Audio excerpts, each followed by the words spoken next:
Chapter 3 The Second Birth. Can I ask you about your horns? Sure. What about them? Said the white buffalo. Well, why do you have them? I don't have them, but rather they embody me. I am a soul within life, and I am only visiting this body temporarily. Now, if you're asking what horns mean, and the reason this buffalo form happens to wear them, then we could examine Psalms 148 and see that a raised horn is a symbol of victory, especially that of being rescued from oppression. Horns stand for strength and honor, as they point up to the heavens and the sun. The horned one is often considered a male fertility god, and anyone who wears horns upon the head is a protector of the soul, who is called to bring forth the morning star's dawn, said the white buffalo. Now I know this white buffalo was looking after me, but I also kept track of wherever he went. For goodness sakes, he's the only white buffalo I've ever seen, and so I felt that I needed to take responsibility to protect him. For 24 hours a day, I remained watchful, carefully observing anything he would do. And it seemed that there was brilliance within every moment, whatever the moment brought us through. Wow, what a day! I wonder what tomorrow will bring. An offering, said the white buffalo. What type of offering? Have you heard of Jesus on the lean donkey? This is an emblem of how we must control the instinctual soul. Let your spirit be strong like Jesus, because if that part becomes weak, then the worn-out donkey grows into a dragon, and then you find that you're not in control, said the white buffalo. What do you mean by that? Until you've had your second birth, or found your second heart, you're really not quite cooked as a male, and you are actually dangerous to the community, dangerous to women, dangerous to the cosmos. That is, if you haven't had a second birth. Anyone who is living on the earth has been born, and many men grow to become rulers, controllers, or dictators over the land, businesses, and countries. There are a lot of very, very powerful men. They may have beauty, wealth, power, and everything you could want, but the elders of the earth understand that the more power you have in your cup, the more dangerous you become. And this is where we find the great dragons. And so there is something in us that knows that something needs to be sacrificed. And if you look in our world, there's been a lot of sacrificing. Unfortunately, a lot of it has been human. So what is this in us that has to do with a sense of sacrifice? In terms of the awakening of man and growing safely, there arises the question of having a safe world. And so we must discuss sacrificing the dragon, said the white buffalo. At that moment I froze. I felt as if a terrible dark dragon breathed fire into my soul. Now the white buffalo nodded, as if he was aware of my dragon. But how did he know?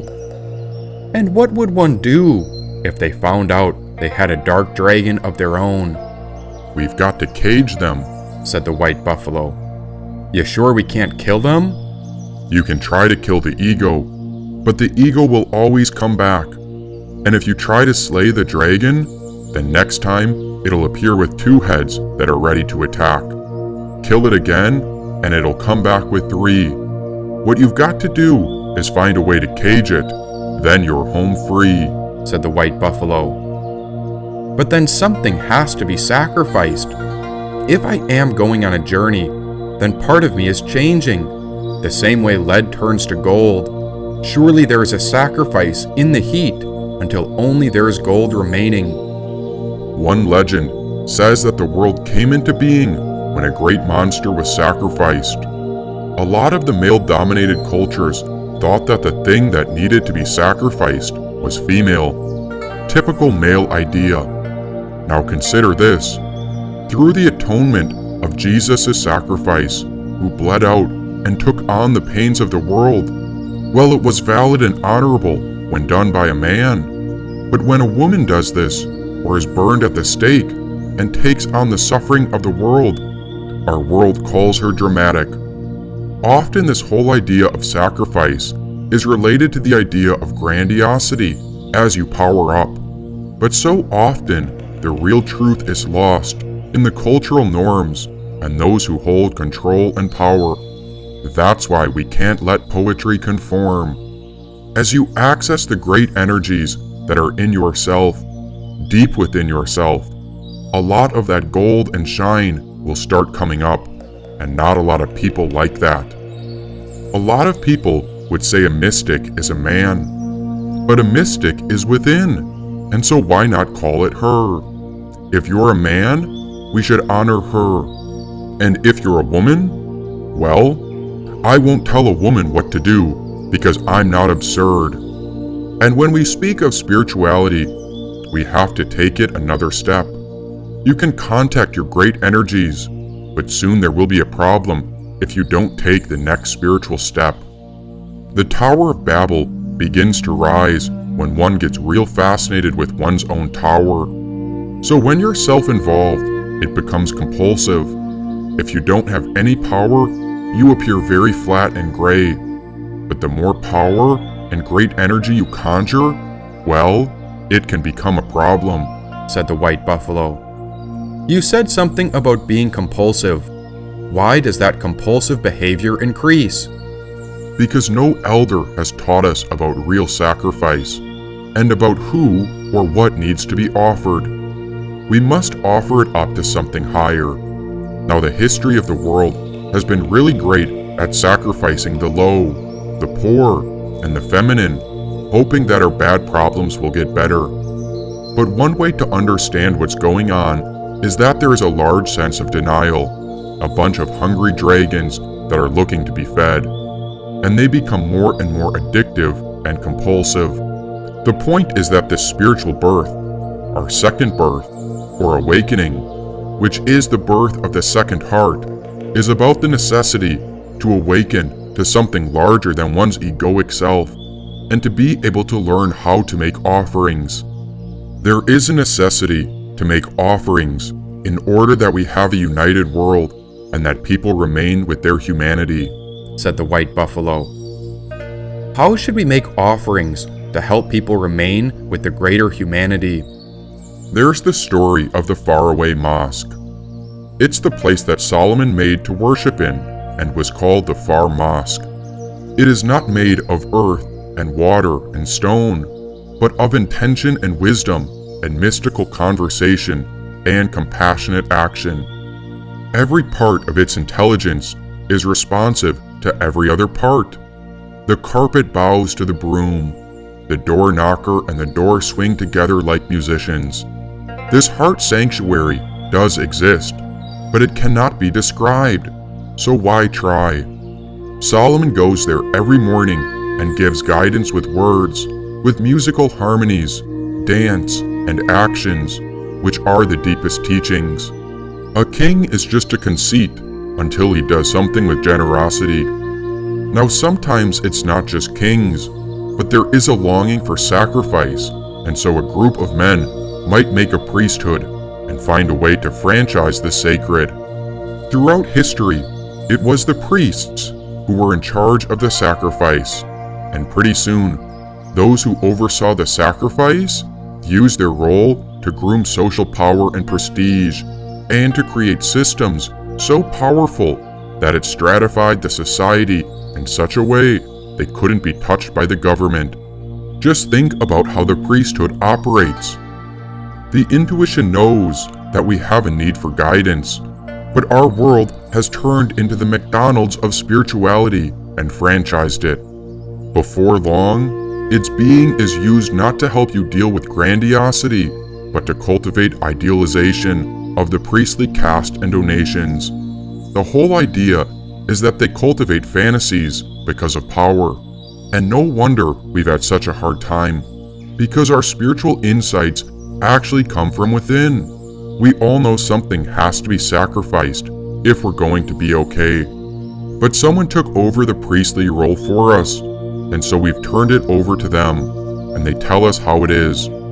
Our challenge today, not only as men, but as women, is to really get awake about what this spirituality awakening is all about. Rumi talks about the importance and miraculous nature of offerings. For us to wake up to this and to understand that there is a priest within us, a spiritual leader within our own self, who knows about what must be sacrificed, rather than the religious professionals who often drive us into spiritual bankruptcy.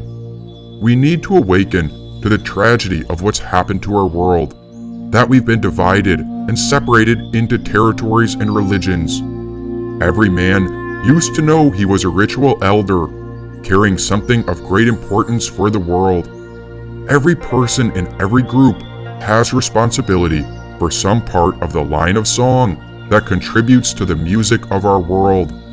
And if we fail to sing this song, then the world will continue to deteriorate.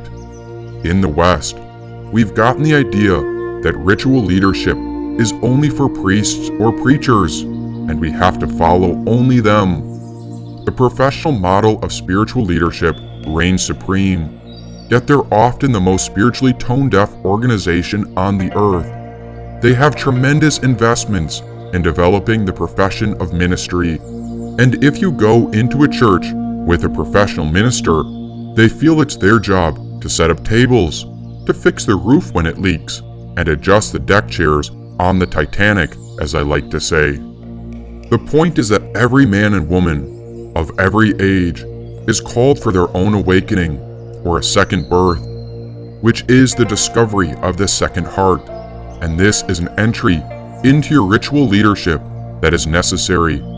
This includes the young men and young women too, who must show us some leadership today. We are awakening to our task of leading a sacrifice, a sacrificial ritual to our ego's own grandiosity. I can only teach for the masculine way, and so the women have to learn to deal with their own ego's grandiosity of the feminine. Us men must learn to deal with our male dragons within us, and it's not that they're so bad. So let's discuss how there's a spiritual secret, which comes in powering up your creativity, and to stand in the fire of creativity without it burning you up. And if you're not a psychopath, the only way you're going to be able to stand in the fire of your creativity is if you offer up your grandiosity in your inner temple. If you can do that, then your capacity to be a vessel of creativity goes into warp speed, said the white buffalo. Warp speed? What's that? It's when you are a vessel for God.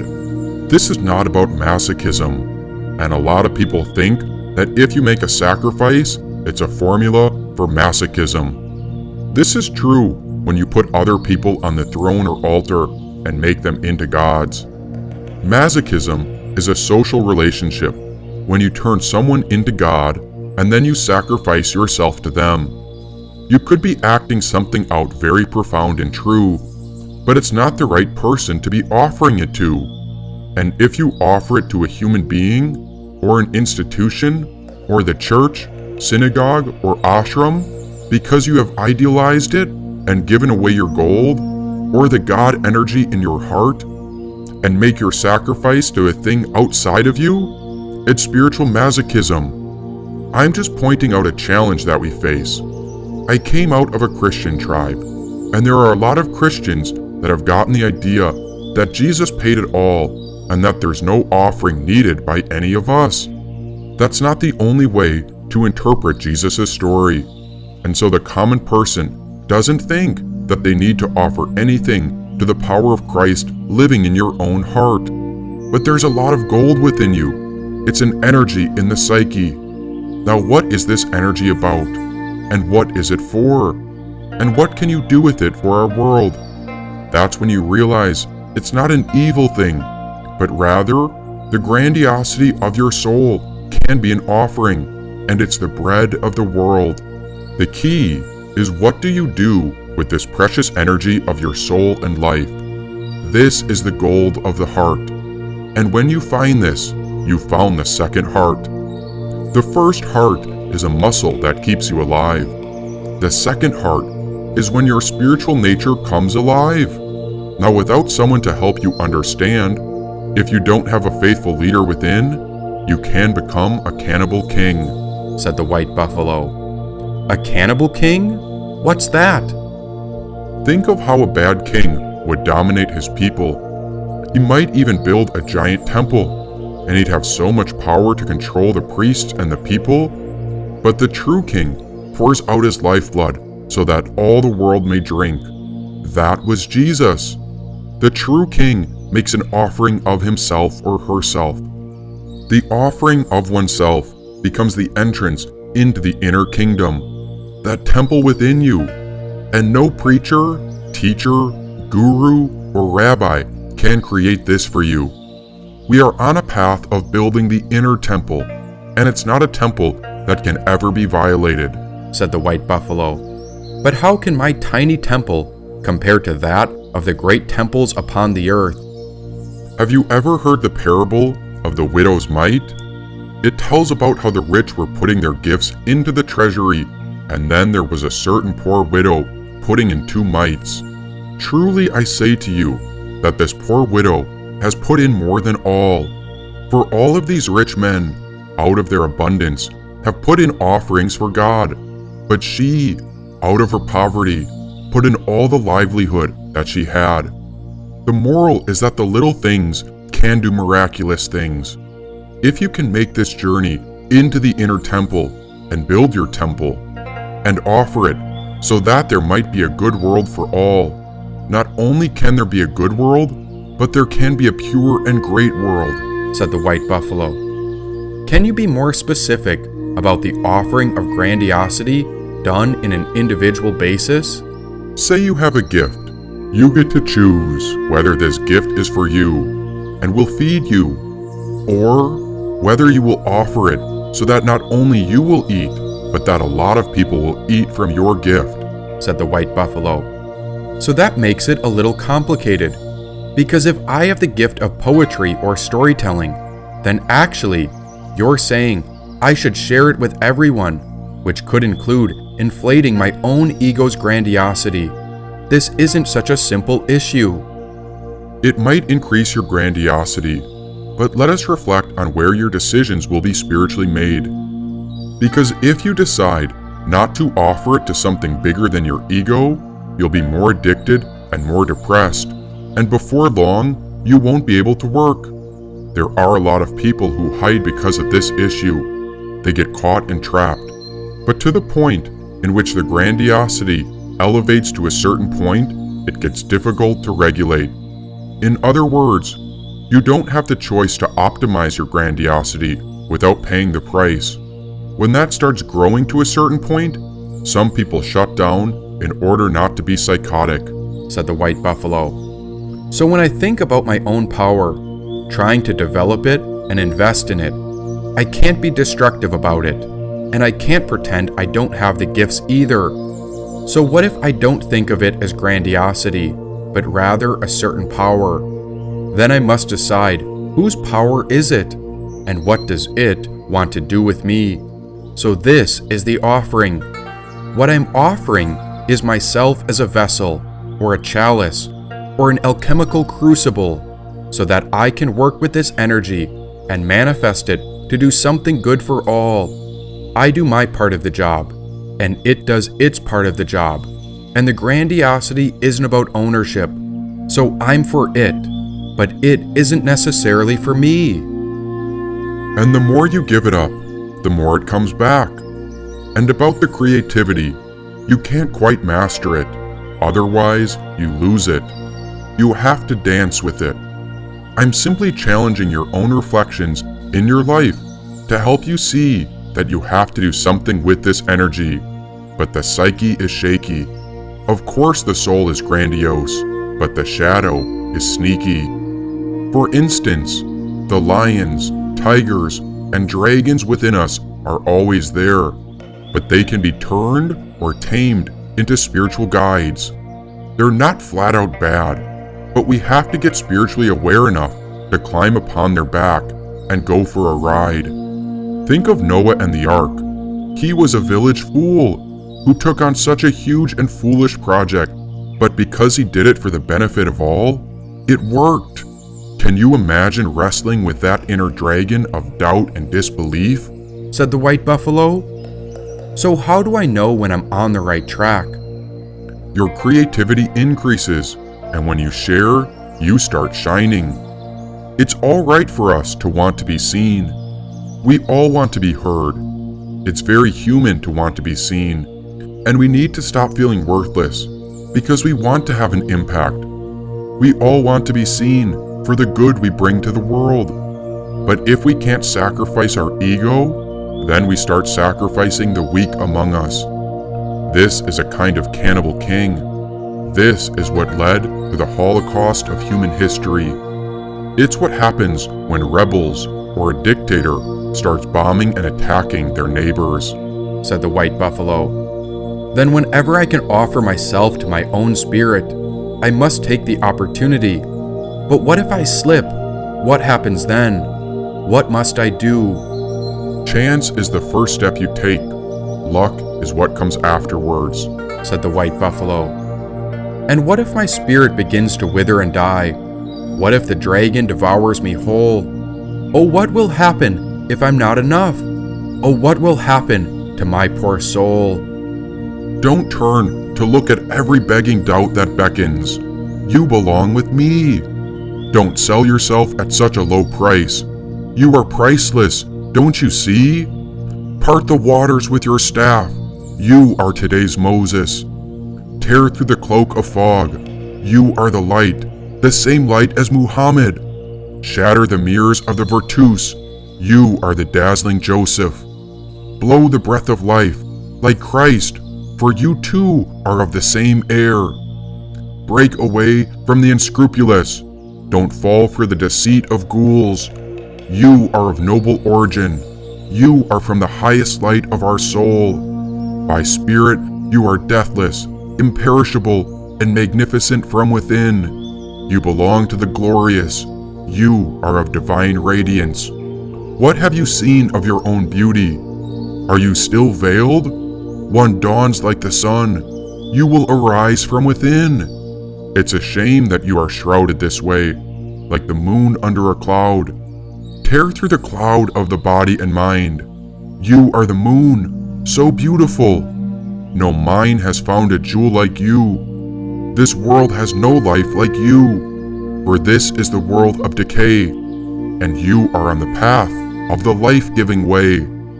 You are like a hawk whose feet are tethered, weighed down by the body. It's with your own claws that you must untie the mental knots.